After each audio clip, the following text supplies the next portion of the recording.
Hello, नमस्कार. श्री स्वामी समर्थ. वटपौर्णिमेच्या तुम्हा सर्वांना हार्दिक हार्दिक शुभेच्छा. तुमचा दिवस आनंदमय जाओ हीच ईश्वरचरणी प्रार्थना करते. तर इथे मी 2 वाट्या पुरणासाठी डाळ लावलेली आहे. त्यामध्ये थोडीशी हळद आणि तेल घालून मी ते कुकरच्या 3 शिट्ट्या होईपर्यंत दुसऱ्या गॅसवर चढवलेलं आहे. इथे मी लगेच तांदळासाठी पाणी, भातासाठी पाणी ठेवलेलं आहे. तर 2 ग्लास पाणी घातलेलं आहे आणि 1 ग्लास तांदूळ असे घातलेले आहे. पण राशनचे तांदूळ आहे, तर भात थोडासा माझा चिकट झालेला आहे. तर इथे भात होईपर्यंत, इथे भाताला उकळी येईपर्यंत मी परत दुसरी तयारी करून घेणार आहे.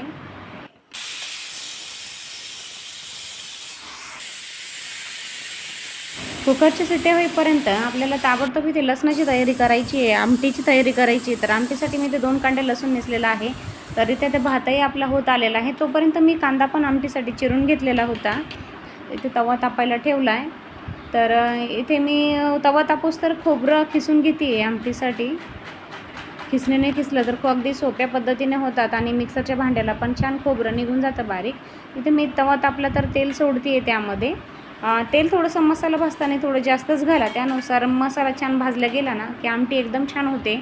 तर इथे खरपूस रंगावर आपल्याला खोबरं भाजून घ्यायचं आहे. ब्राउनी कलर आला पाहिजे, अशा प्रकारे खोबरं भाजून घ्या. हा जळालेला मसाला नाही आहे, पण नक्की तुम्ही अशा पद्धतीने आमटी करून बघितली ना, खरंच खूप छान होईल. इथे मी बोजवार वापरते मी मसाल्यासाठी, तर बोजवार घातलेला आहे. मग बोजवारसुद्धा भाजून घेतला आणि कांदासुद्धा आपल्याला जसं खोबरं भाजलं आपण तसंच त्याच कलरचा कांदा पण भाजून घ्यायचा आहे. तर इथे मी आता मसाल्याची तयारी करते आहे. तर मिक्सरमध्ये मसाला टाकण्यासाठी मी इथे 2 चमचे लाल तिखट, 1 चमचा अंबारी चटपट मसाला आणि चवीनुसार मीठ घेतलेलं आहे.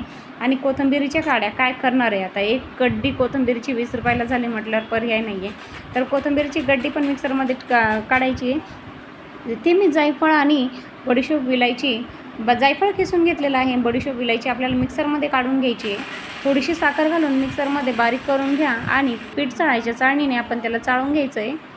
अशा प्रकारे पावडर फाईन पेस्ट करायची आहे. त्यानंतर इथे मी डाळ शिजवलेली आहे पुरणासाठी. बघा किती छान डाळ आणि गाळ शिजलेली आहे. अगदी 3 ते 4 शिट्ट्यामध्ये डाळ झालेली आहे. कलरही बघा छान आला आहे हळदीमुळेचा. तर इथे मी ती डाळसुद्धा पुरणाच्या गाळणीमध्ये गाळून घेते, जेणेकरून आपल्याला ते आमटीमध्ये इळकण कामी येईल. तर आपल्याला डाळ पुरणाच्या चाळणीमध्ये काढल्याच्या नंतर 15 ते 20 मिनटं तशीच बाजूला राहू द्यायची, जेणेकरून पूर्ण पाणी निथळेल. तर पाणी पूर्ण काढल्याचं कारण हेच आहे की आपली पुरणपोळी फाटणार नाही आणि पुरण पातळ होणार नाही. तर या पुरणाची आपल्याला डाळ 15 मिनिटे बाजूला ठेवल्याच्या नंतर इथे मी कणिक मळून घेतलेली आहे, कारण की अर्धा तास तरी कणिक आपल्याला पुरणाच्या स्वयंपाकासाठी भिजलेली पाहिजेच. तर इथे मी पुरणाची डाळ जी दळून काढलेली होती पुरणाच्या चाळणीमध्ये, तर मी कुकरमध्ये आता पुरण चटके द्यायला ठेवत आहे. तर इथे मी 2 वाट्या डाळ घेतलेली होती, तर 1.5 वाटी गूळ घेतलेला आहे पुरणासाठी. छान मिक्सरमध्ये असं मिक्स करून घ्यायचं आहे. त्यानंतर मी इथे परत अर्धा कप साखर घातलेली आहे, जेणेकरून आपली पुरणाच्या पोळीमध्ये पुरण आणि पोळी वेगळी वेगळी होणार नाही. तर इथे मी पुरण झाल्याच्या नंतर मसाल्याची तयारी करते. मिक्सरमध्ये जो मसाला आपण काढून ठेवलेला होता तो मिक्सरच्या भांड्यामध्ये बारीक पेस्ट करून घ्यायचा आहे. तर बघा मी अशा पद्धतीने मिक्सरच्या भांड्यामध्ये पेस्ट करून घेते. त्यानंतर राहिलेलं लाल तिखट, मीठ, कोथिंबीर आणि लसूण आपल्याला घालायचं आहे. तेही सुद्धा आपल्याला थोडंसं पाणी घालून काढून घ्यायचं आहे मिक्सरमध्ये बारीक.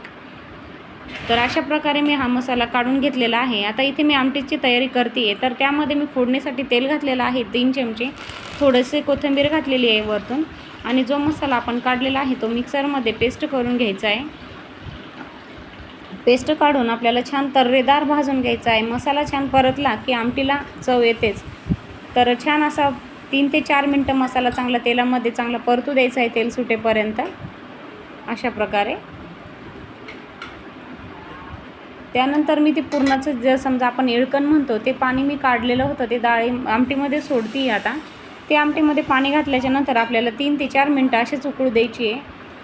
त्यानंतर लागलेलं आपण पुरणासाठी मी जी डाळ काढून ठेवलेली होती साईडला, तर त्याच्यामध्ये मी थोडंसं पाणी घालून मिक्स करून घेते आहे. घटसर हे करून घ्यायचं आपल्याला. त्यानंतर मी आमटीमध्ये टाकते आहे. अंदाजेनुसार तुम्ही हा अंदाज पाहूनच त्यानंतर तुम्हाला जेवढं लागेल तेवढंच पाणी घाला. इथे राहिलेलं पाणी हे करून सुद्धा मी पाणी घालते आहे त्यामध्ये. तुमच्या अंदाजाने तुम्हाला किती पाणी लागतं बघा. इथे मी पुरण एका साईडला शिजवायला ठेवलेलं होतं, म्हणजे एका कामामध्ये आपण एवढ्या कमी वेळामध्ये आपण खरंच किती फास्ट स्वयंपाक करू शकतो. बघा इथे मी भजीची तयारी लगेच करून घेते. तर हिरव्या मिरच्या, लसूण आणि कोथिंबीरीच्या काड्या टाकल्या होत्या मी फक्त त्यामध्ये, आणि मीठ चवीनुसार घातलं. बारीक पेस्ट करून पाणी घालून पावडर ही पेस्ट करून घेतली. आता इथे मी 4 चमचे बेसन पीठ घेतलेलं आहे आणि एक जोडी पालकाची गड्डी बारीक चिरून घेतलेली आहे. तर त्यामध्ये मी हा सगळं बारीक केलेली आपण मिरचीची पेस्ट घालायची आहे, सगळं मिक्स करून घ्यायचं आहे. त्यानंतर थोडीशी हळद घालून आपल्याला परत एकदा मिक्स करायचं आहे आणि खायचा सोडा आपल्या अंदाजे घालून त्यांना 15 ते 20 मिनटं भज्याचं पीठ मुरू द्यायचं आहे शक्यतो. आणि इथे मी बडीशोप, विलायची आणि जायफळचं पावडर जे काढलं होतं ते 1.5 चमचा घातलेलं आहे यामध्ये. तर बघा पूर्ण तयार आहे. तर मी थंड होण्यासाठी एका परातीमध्ये ते काढून घेतलेलं आहे. आमटीला बघा किती छान उकळी आलेली आहे आणि कलरही किती छान दिसतोय बघा. छान आमटी जर चांगली वेळेत उकळू दिली ना, 10 ते 15 मिनटं छान चव येते त्याला. तर अशा प्रकारे आपली आमटीसुद्धा एकदम झालेली आहे. इथे मी लगेचच भज्याची कढई ठेवलेली आहे. तर इथं तेल तापेपर्यंत मी इथं पापड काढून घेतलेले आहेत. कुरडई पापड आणि उडदामुगाचे पापड असे काढून घेतलेले आहेत, बघू शकता तुम्ही. तर आपल्याला तेलाला ताव आलेला आहे. आता सगळ्यात पहिले तर आपल्याला कुरडई तळून घ्यायची आहे, नाहीतर ती रुजते बरं का. तर सगळ्यात पहिले आपण कुरडई तळून घेतली.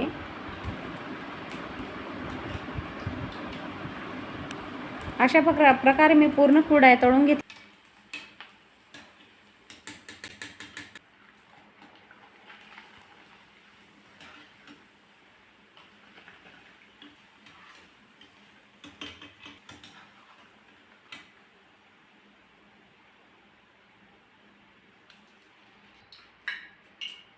आता इथे मी गॅस बंद करून उडदामुगाचे पापड तळून काढते, कारण की तेलाला ताव जास्त आलेला होता आणि पापड लाल झाले असते, त्यामुळे मी गॅस बंद करून पापड काढलेले. तर बघा कुठंही लाल झालेले नाही आणि काही नाही. गॅस बंद करून मी पहिल्या तावामध्ये जे कुरडई तळलेली आहे त्या तेलाला खूप ताव आलेला असतो. तर मी गॅस बंद करूनच पहिला घाणा मी सोडलेला आहे आणि थोडंसं तेल शांत झालं की परत गॅस चालू केलेला आहे.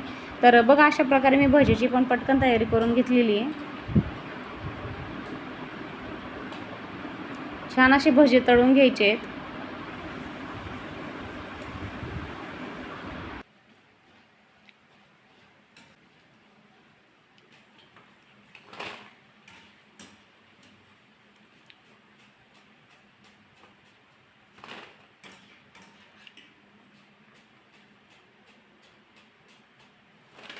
भजीची तयारी झाल्याच्यानंतर मी इथे लगेच पोळ्याला लागलेली आहे, कारण की जमून भूक लागलेल्या होत्या सगळ्यांना. आता कालची पौर्णिमा उपवास होता, तर संध्याकाळीच मी उपवास सोडत असते, त्यामुळे थोडंसं लेटच झालं होतं, लाईटही नव्हती पावसामुळे. तर इथे मी लगेच पोळ्यांची तयारी करून घेते. आता माहीत नाही पोळ्या कशा येत्या काय येत्या, पण शक्यतो माझ्या मते छानच येतील. तर बघा तुम्ही, मी पोळ्यांची तयारी लगेच करून घेतलेली आहे.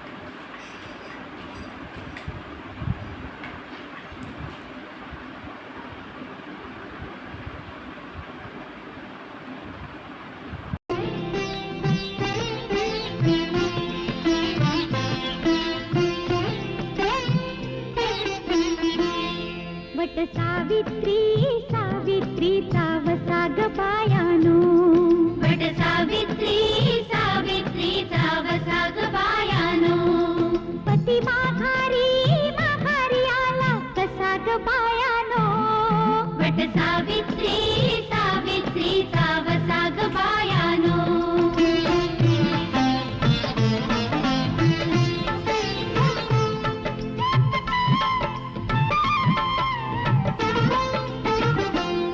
राजकन्या असुनी का सत्यवान निवडला, राजकन्या असुनी का सत्यवान निवडला, 7 जन्मा सोबतीला जोडीदार आवडला, 7 जन्मा सोबतीला जोडीदार आवडला. आलं संकट संकट, आलं संकट संकट भर दिसा ग बायानो, वट सावित्री सावित्रीचा